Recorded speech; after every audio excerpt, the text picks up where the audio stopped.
2021ची company CNG गाडी 5,60,000 रुपये घेऊन या। AC 5 सीटर AC CNG सर्व काही असलेली गाडी घेऊन जातो। 2019ची 4,90,000 रुपये घेऊन या। AC CNG असलेली गाडी तुम्ही घेऊन जाऊ शकता, तीही 7 सीटरमध्ये। 2014ची गाडी आहे, कॅशमध्ये घेऊन या। 2,75,000 रुपये घेऊन या, कॅशमध्ये गाडी घेऊन जाऊ शकता तुम्ही। निगोशिएबल आहे, कमी जास्त करून नक्की देऊ। 2018ची गाडी आहे, 4,50,000 रुपये घेऊन या। फक्त 2018ची गाडी, तीही सिंगल ओनर गाडी तुम्ही घेऊन जाऊ शकता।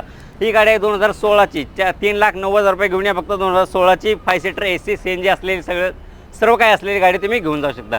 ही गाडी आहे 2014ची, 3,75,000 रुपये फक्त घेऊन या। 2014ची AC CNG कंपनी CNG असलेली गाडी तुम्ही घेऊन जाऊ शकता। ही कार्गो गाडी आहे, बिझनेसवाल्यांच्यासाठी कार्गो गाडी पण आपण ठेवलेली आहे। 3,75,000 रुपये घेऊन या। 2017 डिसेंबरची आल्मो 2018ची गाडी आहे, तुम्ही घेऊन जाऊ शकता। ही गाडी आहे 2016ची, खूप छान गाडी आहे। खूप न्यू ब्रँड टायर आहेत, न्यू ब्रँड कंडिशन आहे, न्यू ब्रँड सीट कवर आहे। तर तुम्ही या, ह्या गाडीची ऑफर आहे फक्त 4,30,000 रुपये फक्त घेऊन या। 2016ची सिंगल ओनर गाडी तुम्ही घेऊन जाऊ शकता। तर कोणत्याही इकोसाठी या, महाराष्ट्राच्या कोणत्याही कानाकोपऱ्यातून या, मला खाली दिलेल्या नंबरला कॉल करा। अजून इकोची माहिती हवी असेल तर माझ्या राधे मोटरच्या पेजला फॉलो करा, लाईक करा, सबस्क्राईब करा। तोपर्यंत तुम्हाला जय हिंद, जय महाराष्ट्र।